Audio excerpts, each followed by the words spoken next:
Hola a todas y todos, soy Andrea Ortiz Morales, egresada de la Escuela Nacional de Conservación, Restauración y Museografía de la licenciatura en Restauración, y la restauradora Lisette Armenta, directora del Museo de Vizcaínas, me invitó a presentar una ponencia sobre una de las pinturas de la colección. Le agradezco mucho por considerarme y les voy a compartir mi pantalla. Bueno, actualmente yo me encuentro haciendo mi tesis de licenciatura titulada Andrés López, 1727-1807, entre el taller y la academia, prácticas pictóricas y narraciones ante la Real Academia de San Carlos. Es por eso que Lisette me invitó a platicarles sobre esta pintura que se encuentra en la colección. Y entonces titulé la ponencia El diálogo entre artistas, San Ignacio herido en la batalla de Pamplona, del pintor Andrés López, y por qué algunas imágenes virreinales se parecen a otras. El, uno de los valores que tiene esta pintura y que le podemos asociar a muchas otras pinturas desarrolladas durante la época novohispana es que justo formaron parte de una tradición artística especial, ¿no? Y dentro de esta tradición hay pinturas que son muy similares porque siguen modelos artísticos que se han legitimado o admitido, que se legitimaron o admitieron a lo largo del tiempo. Este es uno de los valores especiales de la pintura. Se considera que es como una suerte de copia de otra pintura de Miguel Cabrera de 1720 que se encuentra en el Museo del Virreinato en Tepoztlán. Y bueno, eso es un poco de lo que les voy a hablar. Lo que me interesa es hablar del concepto de citación artística. Y bueno, vamos a comenzar con la presentación. Mi amiga Jimena Jiménez lo que hace en sus ponencias es primero presentar las referencias bibliográficas para que vean de dónde está partiendo ella, ¿no? Y bueno, yo quise hacer lo mismo, pero no quise dejar de citarla a ella. Como pueden observar, mis referencias son recientes, son de estudios que se han hecho durante este siglo y de especialistas que se dedican a la pintura novohispana de finales del siglo XVIII, de mediados del siglo XVIII, que le han dado otra perspectiva al estudio de la pintura novohispana, diferente de la que se tuvo en el siglo XX, ¿no? Entonces los invito, si les interesa, a consultarlos. Y bueno, quiero agradecer entonces a mis directoras de tesis, la restauradora Magdalena Castañeda y a la historiadora del arte Paula Mus, así como a mi asesora, también historiadora del arte Karina Flores, quienes me han orientado en esta presentación y gracias a quienes les puedo presentar este cachito de mi investigación. Eh, Esto después podrán encontrarlo de otra forma en mi tesis de licenciatura, si a alguien le interesa. Y bueno, entonces también tomo los, la tesis de Magdalena Castañeda de maestría, la tesis de maestría de Karina Flores, la tesis de doctorado de Paula Mus, su libro La libertad del pincel, que es muy importante si están interesados en el tema de la tradición novohispana, artística novohispana, consultar este libro del 2008. Y bueno, que el estudio más reciente es el de pintura ilustre y pincel moderno, que forma parte del libro que resultó de la exposición Pincit Mexici y fue justo un trabajo colaborativo entre diferentes investigadores para saltar la importancia de la pintura novohispana de finales del 18. Y bueno, finalmente y también retomo al investigador Jaime Cuadriello, quien se ha dedicado también a estos temas de finales del 18 y que sus estudios me han permitido entender la pintura novohispana y su relación con la Real Academia de San Carlos. Y bueno, el objetivo de esta presentación es comprender el concepto de citación artística en la pintura novohispana a partir de la pintura de San Ignacio herida en la batalla de Pamplona de Andrés López. Quise hacerlo muy acotado, parece que no tocaremos muchos temas, pero en realidad va a ser importante entender varios conceptos previo a hablarles de citación artística. No me voy a detener muchísimo en la pintura, justo lo que quiero destacar es este valor de citación artística, diálogo entre artistas como un fenómeno que surgió en estos años, y no solo en la Nueva España, sino seguramente en otras expresiones y movimientos artísticos, pero bueno, vamos a hablarles ahora de este momento, de esta época, y la pregunta inicial, que es la que se encuentra, que es similar a la que se encuentra en el nombre de la ponencia, es por qué algunas imágenes de diferentes artistas se parecen. Y todo esto parte de que es una copia y bueno, esto no le resta valor a la pintura, ¿no? Y de hecho nos habla de este fenómeno que les comento de citación. El esquema de la presentación es, primero les voy a hablar de la pintura, un poquito, de San Ignacio herido en la batalla de Pamplona, de Andrés López. Voy a detenerme un poco en su figura, que es un personaje que he estudiado más en los últimos 2 años. Conceptos clave para esta presentación, voy a intentar ser lo más acotada que pueda, para que yo entiendo que también quienes ven estas presentaciones es un público no especializado y quisiera hacerlo lo más atractivo que pueda y lo más entendible para que puedan interesarse un poquito más en el tema. Voy a hablarles de las 2 pinturas de San Ignacio, la de Miguel Cabrera y la de Andrés López, y voy a utilizar unas pinturas de Andrés López para ampliar un poquito más el concepto de citación artística, y bueno, finalmente las conclusiones. Bueno, esta es la pintura de Andrés López, de San Ignacio herido en la batalla de Pamplona. Bueno, esta batalla, como un poquito de contexto, sucedió en 1521 en esta ciudad, en España, y que fue sitiada por los franceses a cargo de Enrique II de Navarra. Y bueno, es importante comprender que en este momento del siglo XVI, justo de inicio del siglo XVI hasta 1556, estuvo gobernada por Carlos I de España, Carlos V del Sacro Imperio Romano Germánico, nombrado el emperador. Y bueno, no es fortuito, ¿no? Es que en este momento España ya tenía un antecedente militar y ya tenía como un antecedente que comenzó con el reinado de los reyes católicos de España.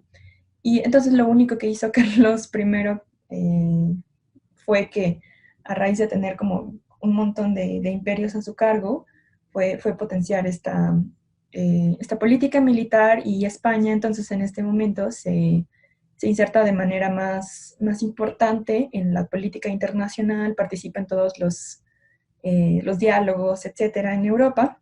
Y bueno, entonces no es fortuito que tengamos una pintura de corte militar aquí, que San Ignacio sea uno de estos personajes que surge de este contexto social.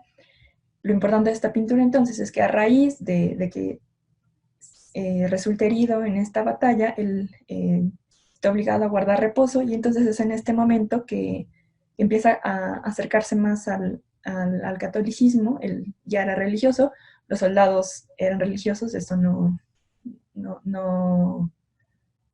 se contrapone, digamos, una cosa de la otra.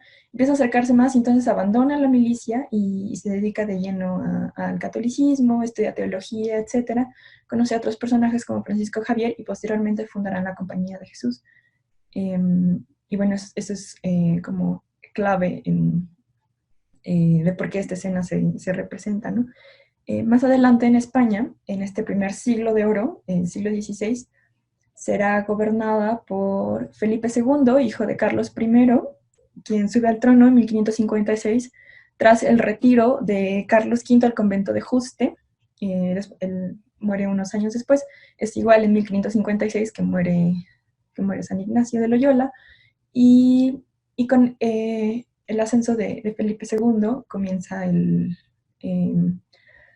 a descender este auge militar que tuvo España, para que en 1598, que es cuando muere Felipe II, cambien un poco las maneras ya de ver también la política española, y entonces el siglo XVII ya será otro boleto, ¿no? Pero eso es como también lo importante del siglo XVI español. Y bueno, otra cosa antes de pasar a lo que sigue, es que una de las cosas que piensa San Ignacio es que comienza en España a pensarse, a surgir personajes que piensan más hacia la ascética y la mística. Y esto quiere decir que empieza a haber como obras literarias que hacen evidente este abandono por lo material, esta búsqueda de lo espiritual, del acercamiento con Dios, ¿no? La mística y la ascética serán, sus exponentes principales serán Santa Teresa de Jesús, San Juan de la Cruz, Fray Luis de León. Ellos se van a acercar, van a intentar acercarse a Dios, Santa Teresa y San Juan, desde la mística, que es como este estado de acercamiento a Dios en el que no necesita un esfuerzo del creyente, sino que es como por obra y gracia de Dios, y en la ascética, que sí necesita un esfuerzo del oyente por la oración, ¿no? Entonces, San Ignacio en este momento está pensando también así, ¿no? De abandonar todo lo material, todo lo mundano, para acercarse más a Dios, que es uno de los cambios importantes también de la segunda mitad del siglo XVI. Y bueno, es como un contexto general. Esta pintura es muy pequeña. Cuando puedan volver al museo, esperemos que no tardemos mucho tiempo, podrán observarla. De verdad es muy pequeña, por lo que yo considero que está pensada para un contexto mucho más íntimo. Y bueno, seguramente esta pintura tiene un referente literario, ¿no? Si les estoy hablando como de que España está en estos siglos de oro, entonces muy seguramente alguno de estos poetas soldados que surgieron en la primera mitad del siglo XVI escribieron sobre San Ignacio, ¿no? Desconozco cuál es la referencia literaria precisa, pero seguramente existe. Y bueno, esta pintura es de 1803, está fechada, y forma parte de la producción tardía del pintor Andrés López.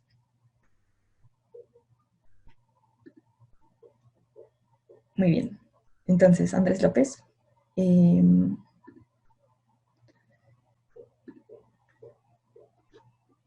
fue un pintor novohispano, nacido en el seno de una familia de pintores. Su padre se llamaba Carlos Clemente López, él nace en 1727, y bueno, él, Carlos Clemente, se le asocia con el taller y la primera academia de la que se tiene registro independiente de pintura de Juan y Nicolás Rodríguez Juárez, cuya fecha más o menos está en 1721. Y bueno, entonces Carlos Clemente comienza a insertarse en este mundo artístico, en este mundo intelectual, de otras maneras de comenzar a ver la pintura.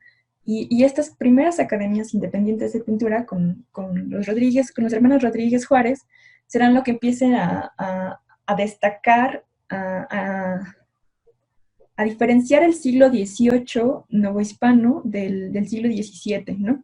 Esta era de las academias independientes, esta búsqueda por la liberalidad de la pintura, por cambiar la manera de ver su arte, y que recobra mayor fuerza con la fundación de la Real Academia de San Fernando de Madrid a mediados de este siglo. Y bueno, que entonces empezará a generar otras dinámicas, porque en este momento los artistas empezarán a generar estatutos, a mandar cartas y peticiones a España, porque ellos también quieren tener su academia de pintura, ¿no?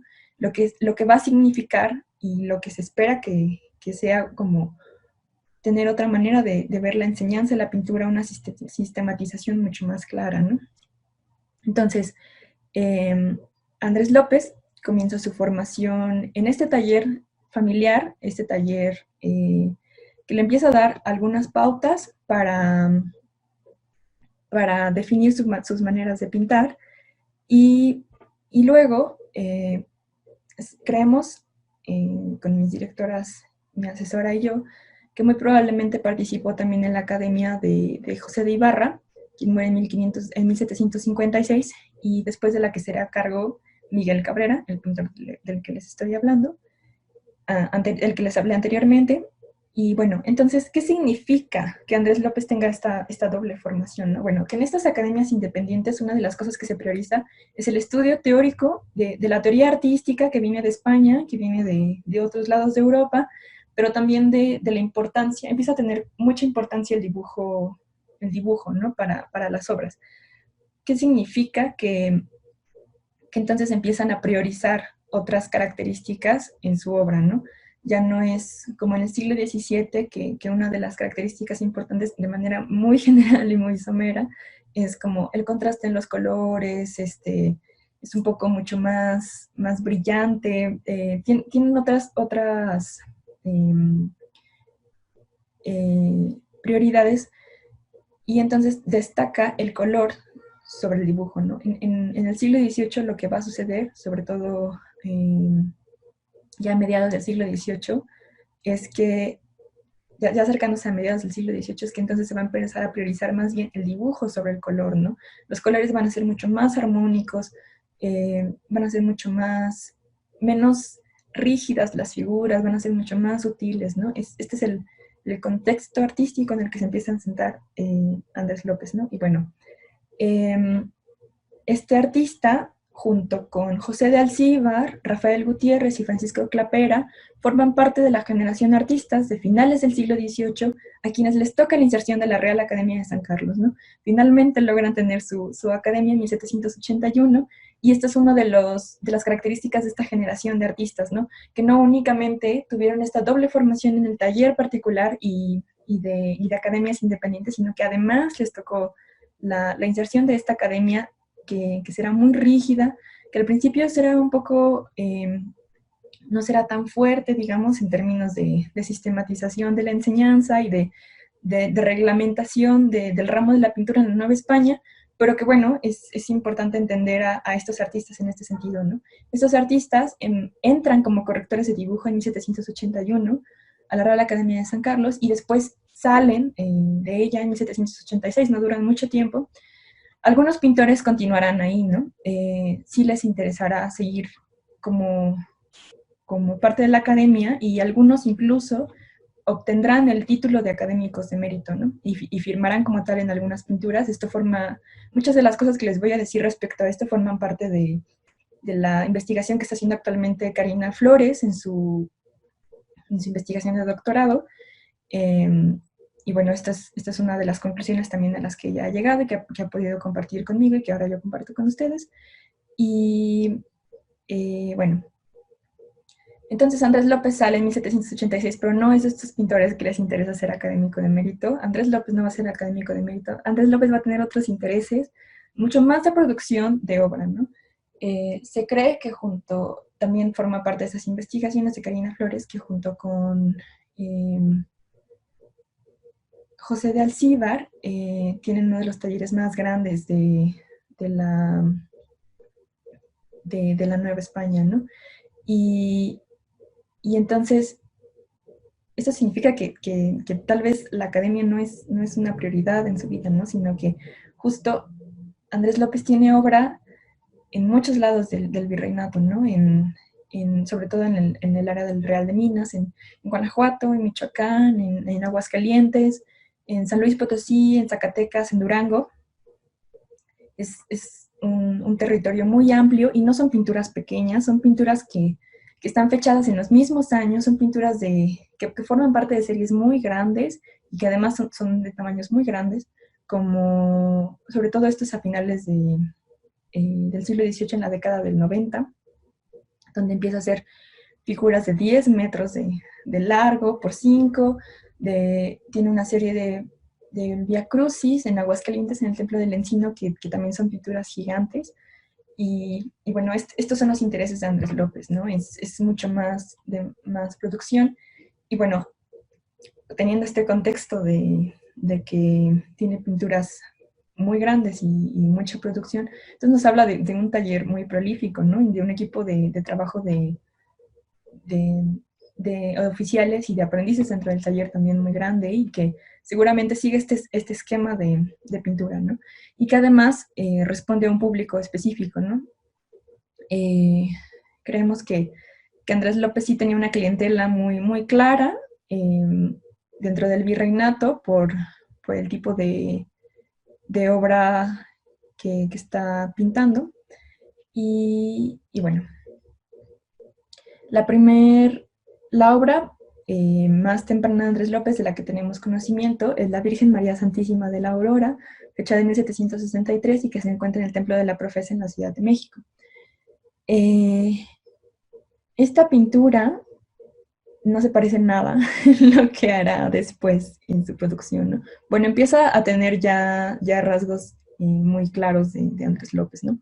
Andrés López, los personajes de Andrés López van a tener unas caritas muy particulares, unas narices también muy particulares, las cejas, son cuestiones que he estado observando y que están en mi tesis.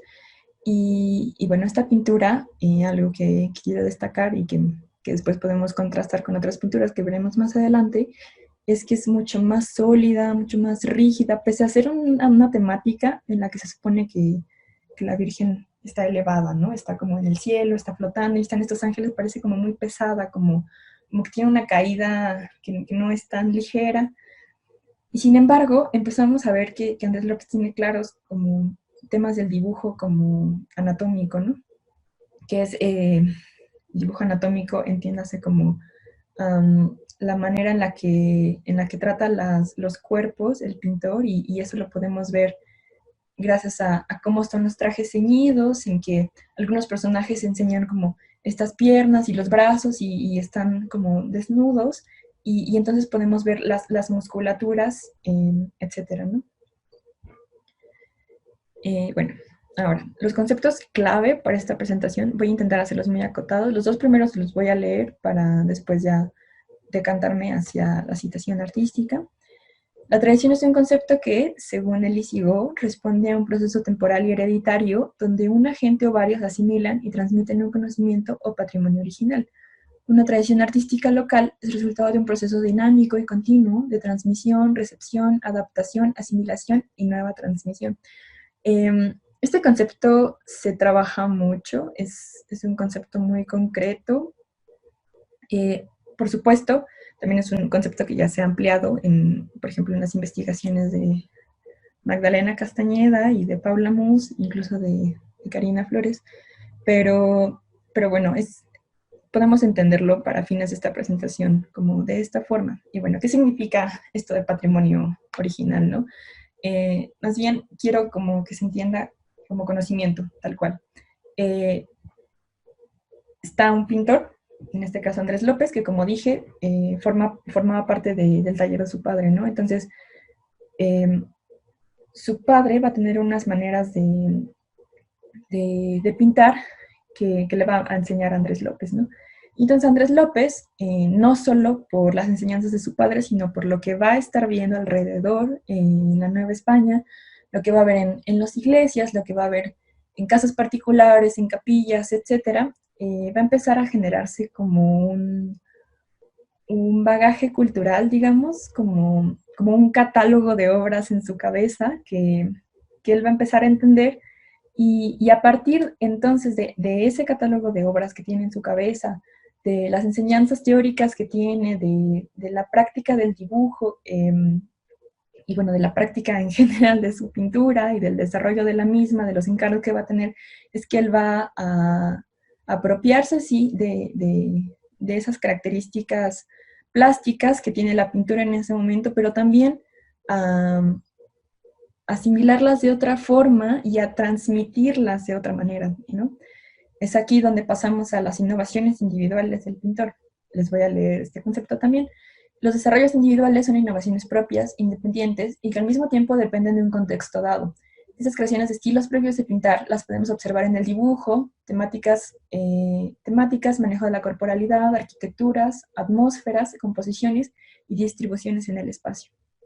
Entonces, como les decía, Andrés López va a adoptar como estas maneras de pintar de Carlos Clemente, pero él las va a madurar, él va a desarrollarse de otra manera, y entonces al final de su producción artística va a tener cosas, como les decía al principio, cuando veíamos la pintura de la Virgen de la Aurora, muy distintas, y eso habla de innovaciones individuales, ¿no? Que que forzosamente están insertas en una tradición, sí, pero que les son propias, ¿no? No, a pesar de que, por ejemplo, forma parte de la misma generación de Alcíbar y de Clapera y de Gutiérrez, no van a pintar igual.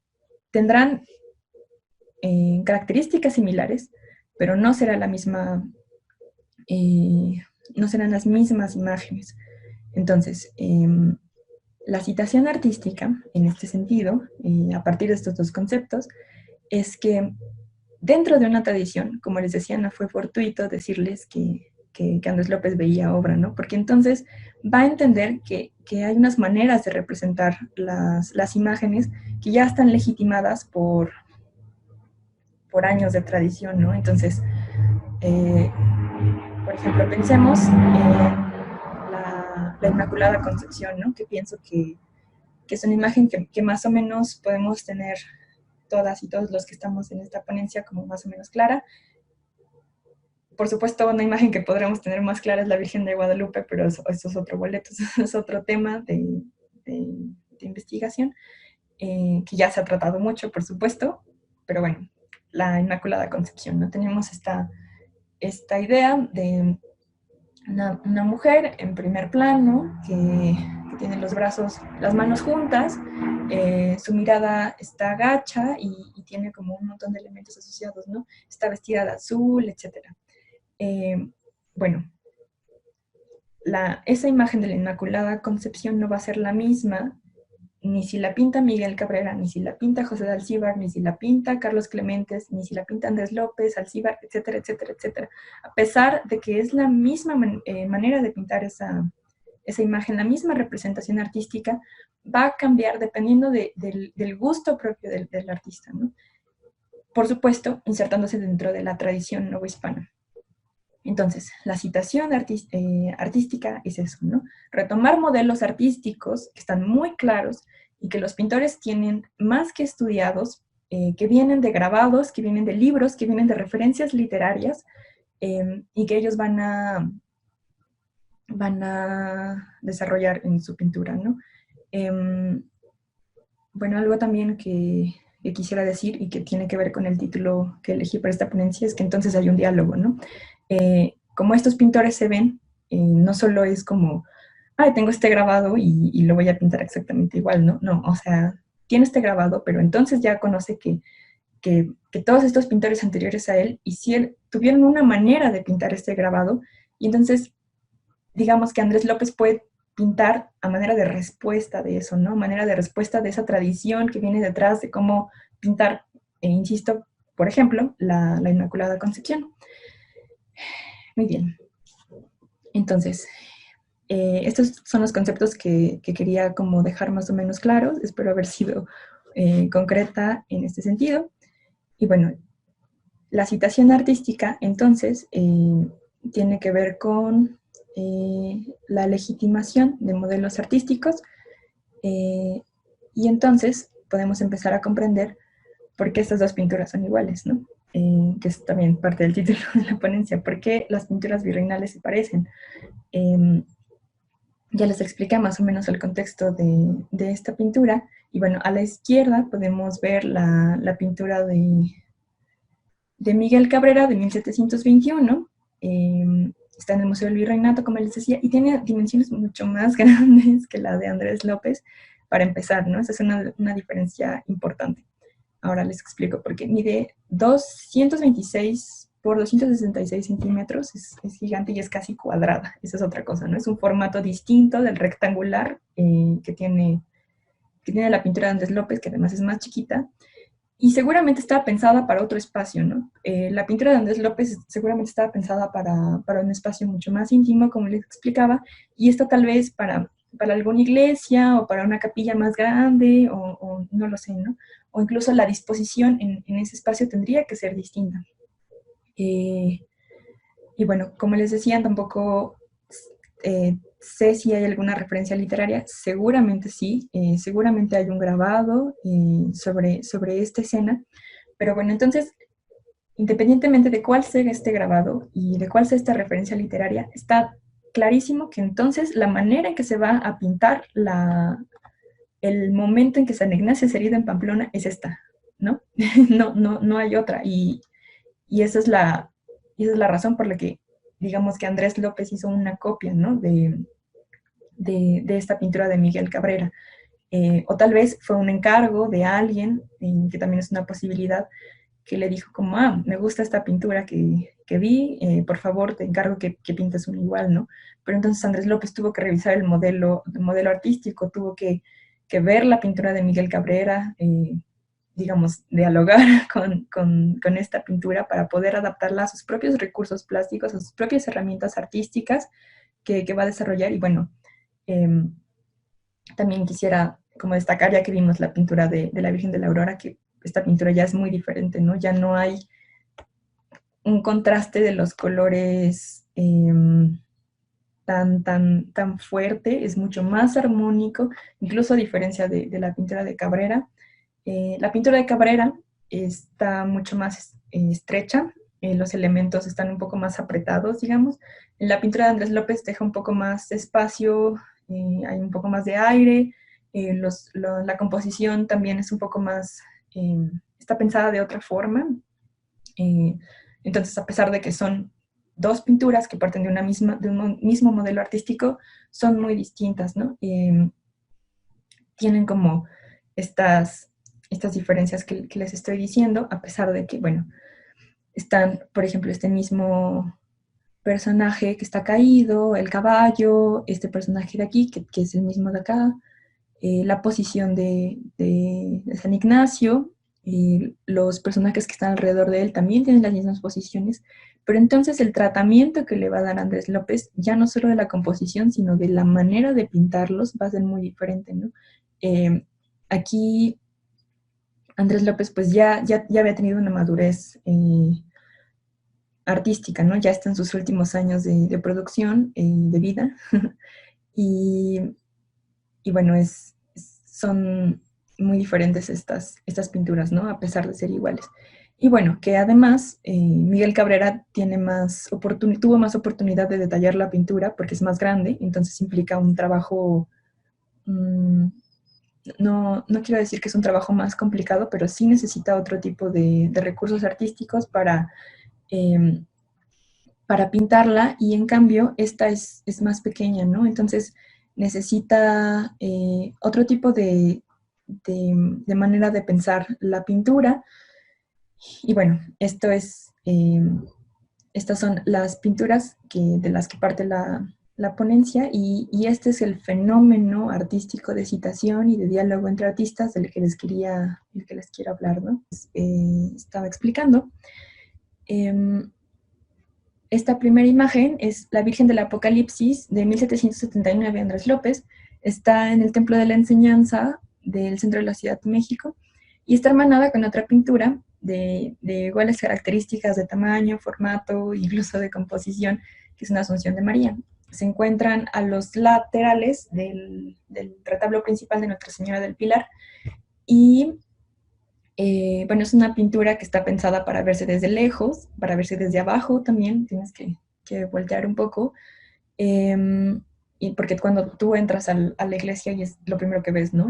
Está pensada justo para eso.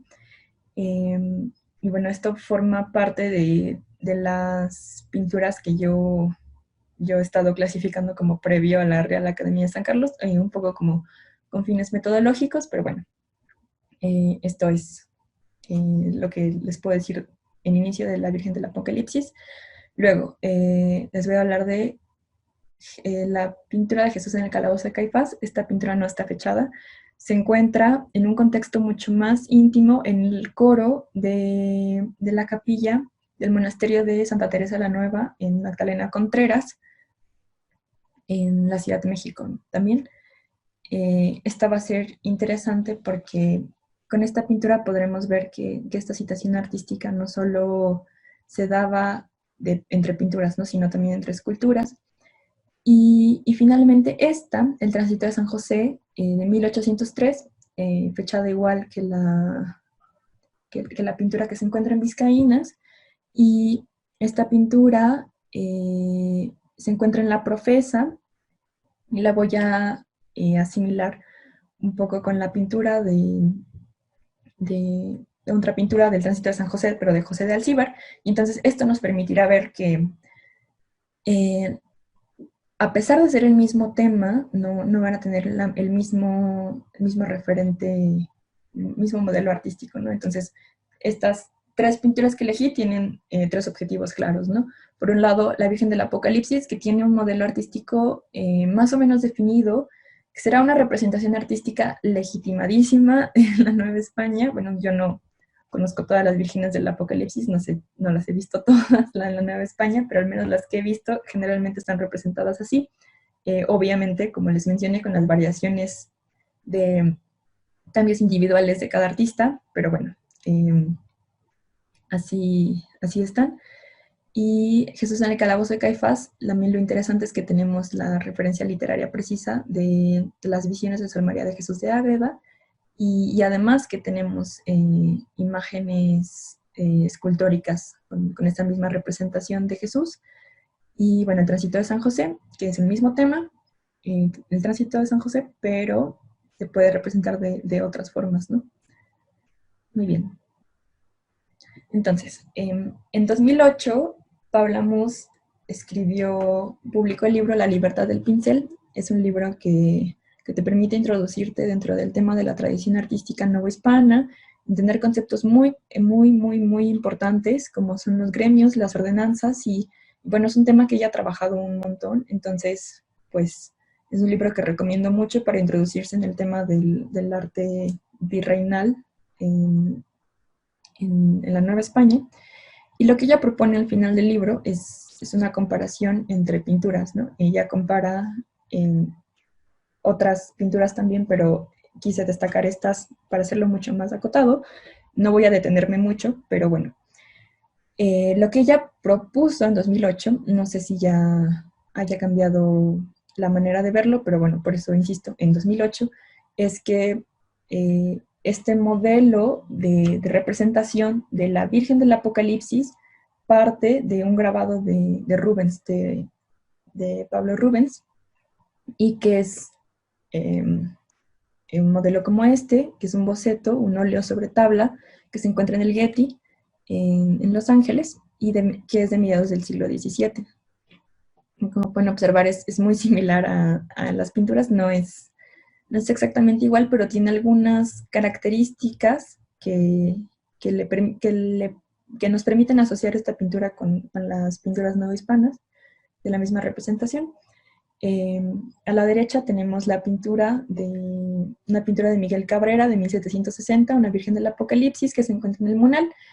Y bueno, a pesar de que son el mismo tema, la Virgen del Apocalipsis, que digamos, hay una legitimación de un modelo artístico de cómo se tiene que representar la Virgen del Apocalipsis, independientemente de cuál sea, de que podamos o no rastrear exactamente cuál es ese modelo artístico, si es o no de Rubens.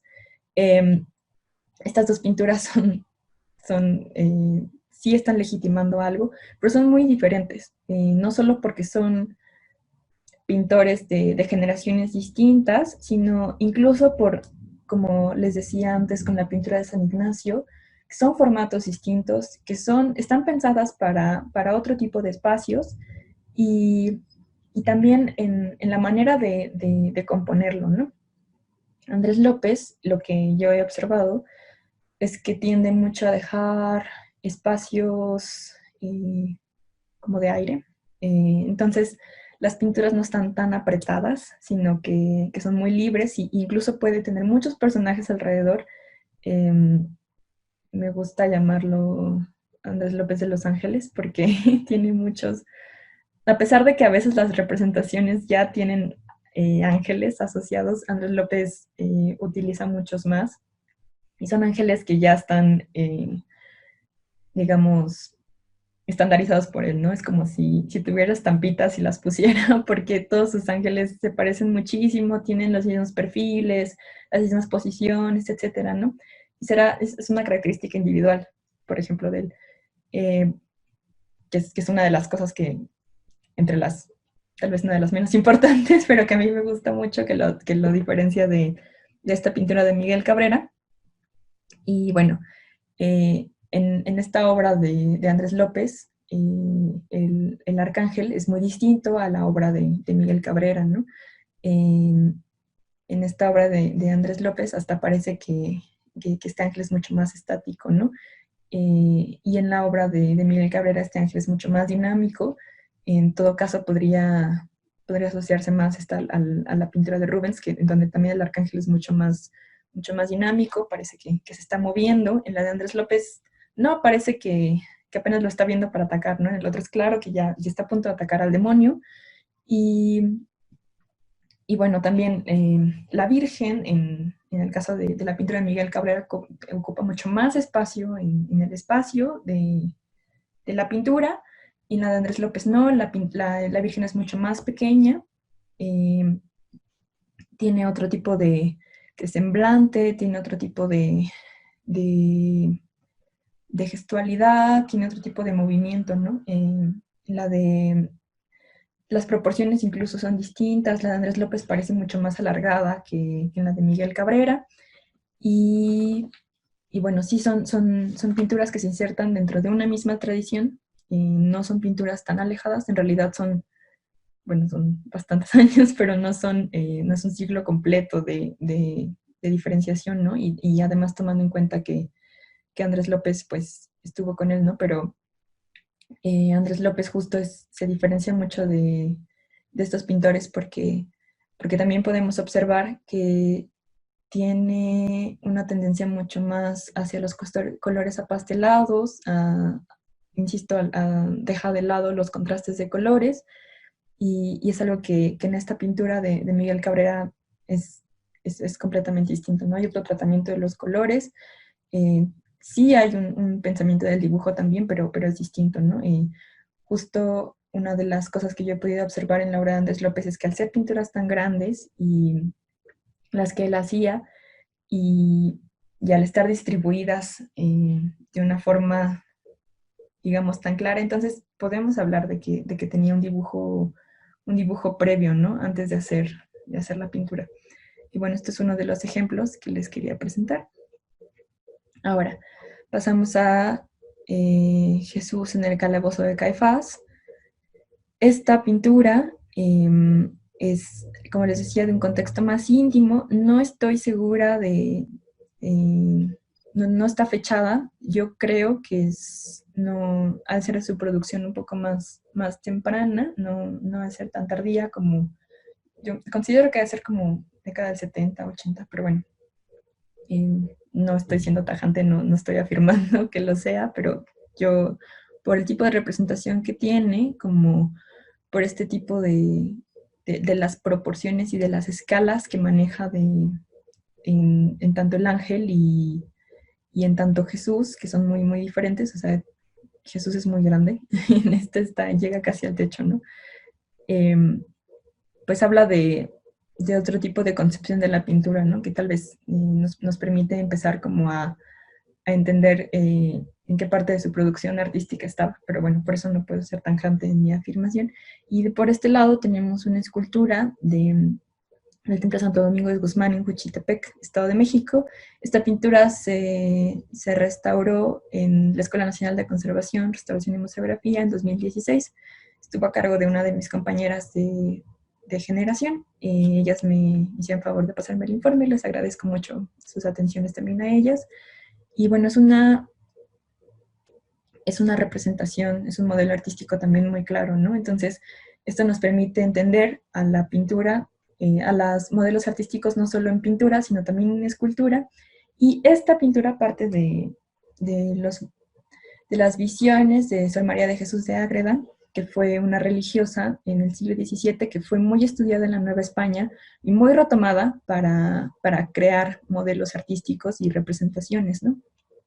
Ella nos habla de cómo Jesús la estaba pasando tan mal, tiene este semblante de mucho dolor, tiene los pies ni siquiera pueden tocar el suelo, entonces esto aumenta la pena de él. Nos habla también del espacio que está muy sucio y de este ángel que se inclina a él, ¿no? De la aparición de este ángel. También es muy importante, también la menciona Greva. En la escultura no tenemos esta figura del ángel, pero sí Esta escultura, cuando estábamos en el taller de restauración de escultura, Paula nos explicaba que o Cristo se podía representar en este momento como con las manos hacia adelante o hacia atrás, y que bueno, esta representación pues es con las manos hacia atrás y es relevante y especial por eso, y está completamente asociada a esta representación de Andrés López, ¿no? Bueno, esto en el caso de las referencias literarias directas, porque si ustedes leen a Sor María de Jesús de Ágreda, pueden, o sea, verlo, traslaparlo completamente a esta escena, ¿no? Andrés López quiso representar esa escena, y esta escena es muy representada también por otros pintores. Recuerdo que alguna vez Magdalena Castañeda, mi directora de tesis, me enseñó una pintura del pintor José de Páez, al que ella se dedica, que es muy similar a esta, ¿no? En tanto modelo artístico es igual, pero tiene otras características por ser de un pintor anterior a Andrés López. Y bueno, otra de las cosas que quisiera destacar de esta pintura es que empezamos a ver que Andrés López tiene una concepción de los espacios desde el contexto novohispano. Esto será mucho más evidente en otras obras como el Vía Crucis, de finales del siglo XVIII, que se pintó entre 1798 y 1800. Ahí tiene una concepción de los espacios mucho más novohispanos. Se nota que puede ser en alguno de estos palacios del centro de la Ciudad de México. Y bueno, esa es otra característica de Andrés López, ¿no? El manejo de las percepciones, de las perspectivas en su obra, y que también será una de sus innovaciones individuales como artista dentro de una tradición, dentro de un contexto novohispano, siempre siguiendo los modelos artísticos. Y bueno, finalmente, esta pintura del Tránsito de San José es de Andrés López. Esta es de José de Alcíbar. Esta se encuentra en la Catedral de Aguascalientes y tampoco está fechada. De esta no tengo claro cuál puede ser el grabado que está asociado. De esta sí, esta investigación la comenzaron en el taller de restauración de pintura de Caballete, también del ENCRIM, a cargo de la restauradora Valeria Carrillo, quien muy amablemente también me ha ayudado mucho con esta investigación y quien me proporciona la fotografía de final de proceso de la pintura. Aún le faltan algunos detalles, pero bueno, ahí se quedó cuando ella salió del taller. Ella la trabajó ahí junto con otra chica también restauradora. Y bueno, ellas proponían que uno de los grabados que se pudo utilizar como modelo artístico para la creación de esta pintura es este, de mediados del siglo XVIII, y me parece como muy claras las asociaciones, ¿no? Claro que no es igual. Aquí también quería como explicarles que si bien tienen un modelo artístico muy claro, puede tener otro tipo de maneras de pintarlo, ¿no? No solo entre artistas hay diferencias, sino por supuesto que también con los grabados. Y bueno, aquí podemos ver a la Virgen, a Jesús, a San José y a un ángel. Y bueno, Andrés López le va a poner un montón de otros ángeles alrededor, pero al menos tenemos claro este ángel con las alas extendidas que está aquí también. Y, y a San José en esta posición, que nos permite verlo mucho más claro, a Jesús consolándole, a la Virgen viéndolo, y a estos angelitos que están aquí, que hay pérdida de capa pictórica justo en donde está este angelito, pero son estos, ¿no? Eso sí lo podemos observar. Y bueno, en cambio, en la obra de José de Alcíbar es otro tipo de representación, a pesar de ser el mismo tema, ¿no? También tiene este recurso de los ángeles alrededor de la escena familiar. También está Jesús consolándole. Tienen otro tipo de gestualidades también.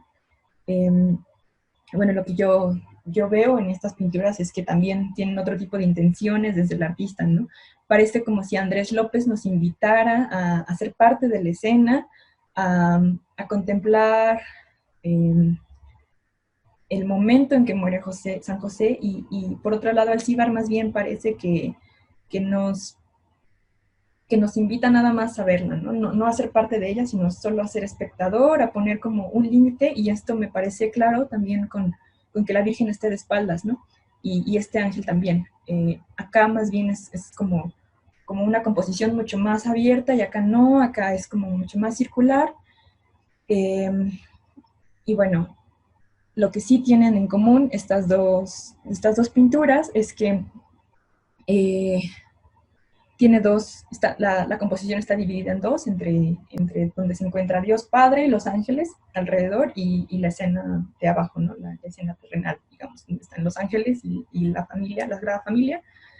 Y, y bueno, incluso si nos enfocamos nada más en estas dos partes de arriba de las pinturas, tienen maneras de tratarlas muy distintas, ¿no? Tal vez en el modelo artístico que ellos están retomando, tienen claro que así se tiene que representar en esta escena, ¿no? Que la parte de abajo puede variar, pero la de arriba tiene que ser similar, y aún así vean las diferencias que tienen Alcíbar y tiene Andrés López en esta representación, ¿no? Además, bueno, según Karina Flores, Alcíbar, quien fue alumno de Miguel Cabrera, diferente de Andrés López, le gustó, se sintió muy cómodo con el estilo que adoptó, con la manera de pintar que adoptó estando con Miguel Cabrera. Entonces va a ser mucho más evidente su asociación con este pintor, como que hay una especie como de conformidad en esta manera de pintar, tiene otra manera de expresar las gestualidades, menos detalladas, mucho más suaves, no hay tanta gesticulación. En cambio, Andrés López es mucho más detallado, tiene más claros otro tipo de gestualidades, incluso hasta corporales, incluso de los rostros. Y bueno, estas son dos pinturas claras, dos ejemplos claros de cómo se diferencian ambos artistas, a pesar de ser de la misma generación, a pesar de tratar un mismo tema, a pesar de todo, ¿no? Alcíbar también estuvo en la Academia de San Carlos, pero él sí fue de los que siguió en ella. Él me parece que sí tuvo el grado de académico de mérito, y bueno, él tenía otros intereses diferentes de Andrés López, ¿no? Y hasta en eso puede haber variaciones en los modelos artísticos, como podemos observar. Y bueno, esto es todo por mi parte. Muchas gracias por su atención en esta exposición. Espero haber sido muy clara en la exposición de los temas. Bueno, con esto también quería como invitarles a observar más pintura novohispana, a entender estos modelos artísticos de los que les hablo. Yo creo que a veces lo que sucede con la pintura novohispana, y que por eso tal vez no llama mucho la atención, es que tenemos como este prejuicio de que predominantemente la pintura novohispana se tomaban temas religiosos, ¿no? Pero no por eso esos temas religiosos van a limitar la creación de los artistas, ¿no? Estos artistas van a tener una madurez individual muy importante que después se va a transformar con la sistematización de la enseñanza de la Real Academia de San Carlos ya en el siglo XIX, pero vean lo que están haciendo, ¿no? Como les decía, también uno de los objetivos de esta exposición, que ya quise mencionar hasta ahora, es que a pesar de tener modelos artísticos iguales, de tener imágenes aparentemente iguales, pueden ser muy distintas entre sí, ¿no? Y eso está asociado a un montón de factores fuera de la pintura, inherentes del pintor, y parte de una tradición, de una artística, de las innovaciones, etcétera, ¿no? Entonces, también es una invitación a que observemos la pintura novohispana como con otros ojos, y que no nos dejemos llevar por un prejuicio de que toda la pintura novohispana es igual, porque la pintura novohispana puede ser muy, muy interesante. Espero haber despertado un poco su interés con esta exposición. Y bueno, cualquier duda, cualquier comentario, queja, sugerencia, les dejo mi correo, andrea.ortiz.mini@gmail.com, si tuvieran algo que decir. Y bueno, muchas gracias por su atención.